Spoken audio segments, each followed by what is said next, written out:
Les voy a hablar un poco acerca del impacto de los procesos tecnológicos de transformación del amaranto sobre su valor nutricional y funcional.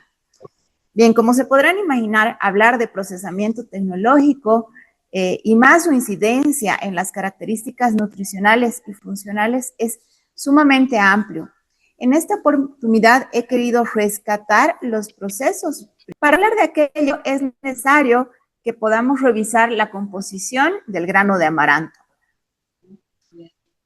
Esta relación que les presento se ha tomado en Bolivia a partir de 12 accesiones y han sido analizadas por PROINPA. En cuanto a la proteína, voy a referirme a las medias, está con un 11.63.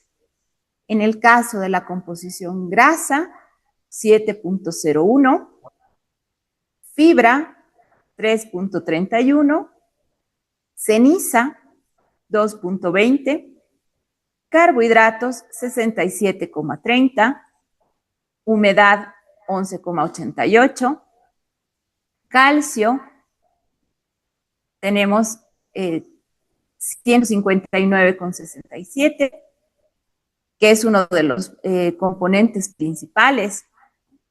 El hierro también, 4.73, fósforo, 380.33, potasio, 378.75, vitamina C, que también vamos a ver incidencia sobre ella más adelante, 1.26, y la cantidad de azúcares invertidos, 1.81.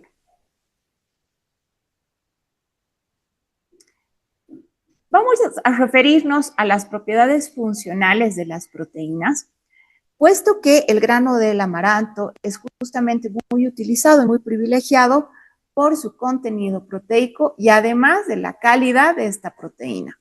¿Sí? Hay muchos factores que influyen justamente en las características funcionales de la proteína, tanto al momento de la extracción o en los aislados proteicos, como su posterior procesamiento, ¿no? Entonces, en cuanto a la solubilidad, esta va a verse afectada tanto por pH, fuerza iónica y también la hidrólisis enzimática.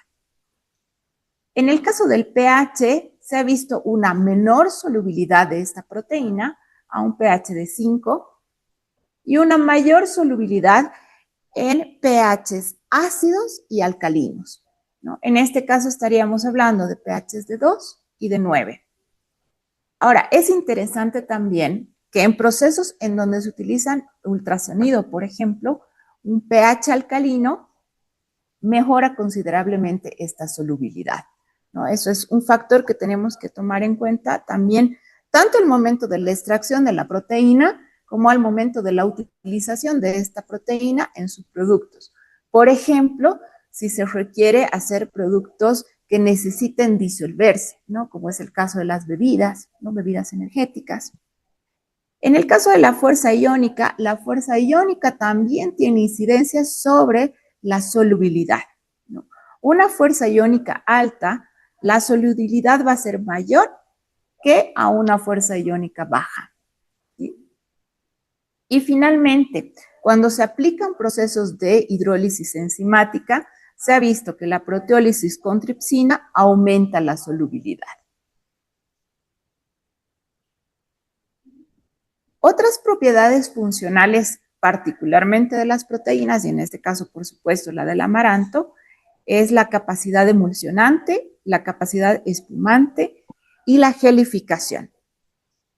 En cuanto a la capacidad emulsionante, es más baja alrededor de una región isoeléctrica de la proteína de amaranto. Estamos hablando de un pH de 5. Y más alta a pHs 9, ¿no? La estabilidad a pHs de 7 y 10 es la que se presenta de mejor manera, ¿no?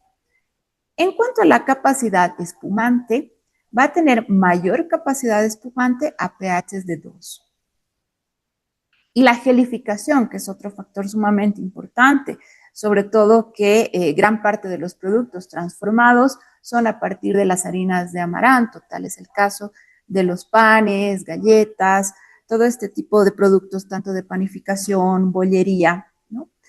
En este sentido, las condiciones mínimas que necesita la proteína de amaranto para gelificar es tener una concentración proteica de 7%, relación peso-volumen, y una temperatura de 60 grados Celsius.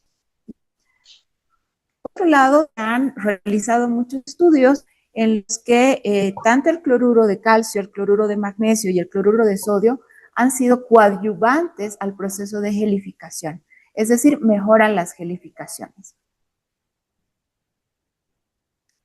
En cuanto al procesamiento, y en este punto voy a hablar de algunas formas de procesamiento frecuentes, y una de ellas es la germinación. Podemos mencionar la germinación en el proceso del malteado del grano de amaranto, este grano malteado que pueda ser utilizado, por ejemplo, para la elaboración de cervezas.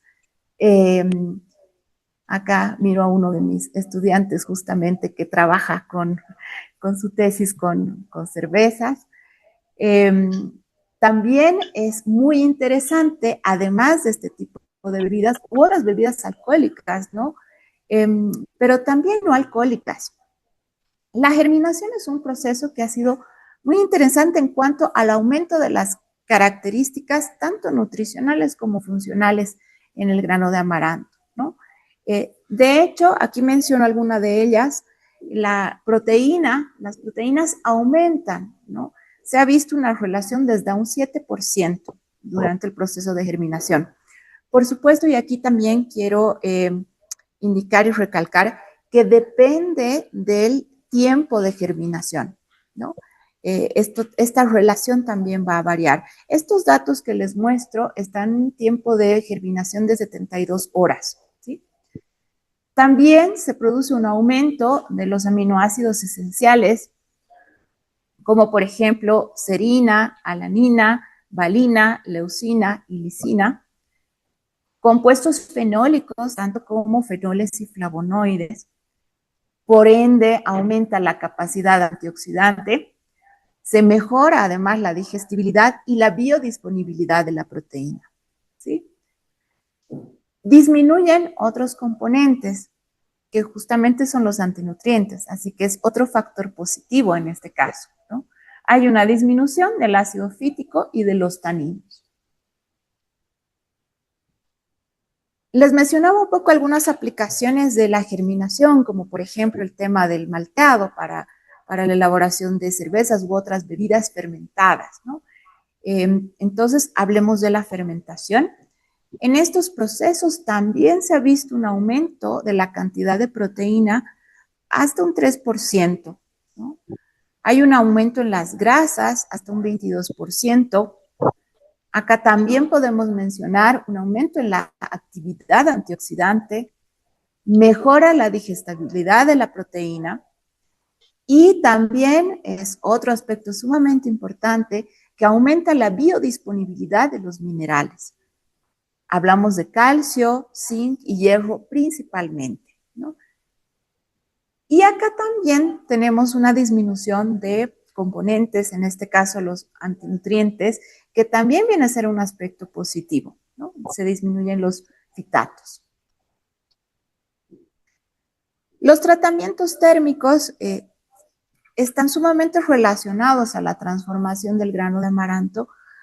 Durante los procesos de transformación y la obtención de subproductos se trabaja mucho con el procesamiento térmico, ¿no? Y acá los vamos a diferenciar también. El proceso de tostado tiene beneficios en cuanto al aumento de la capacidad de absorción de agua, en cuanto a beneficios funcionales y tecnológicos. Pero lastimosamente aquí tenemos un proceso o un aspecto negativo en todo caso, que es la disminución de la biodisponibilidad y la digestibilidad también en cuanto a la proteína. El reventado, ¿no? Este es un proceso muy común que se realiza al grano, que facilita también enormemente el consumo y la subutilización. A través del reventado se aumenta la solubilidad, aumenta también la capacidad espumante.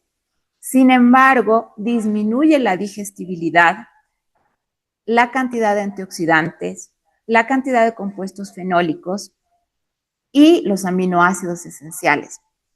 Lastimosamente, si bien este producto es sumamente versátil para su utilización, pero lastimosamente es uno de los procesos que disminuye considerablemente la calidad nutricional, ¿no?, del grano.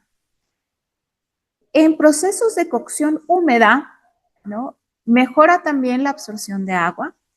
Hay una disminución, sí, de antinutrientes, lo cual nuevamente es un aspecto positivo en este caso, pero también hay una disminución de fenoles y de vitaminas hidrosolubles.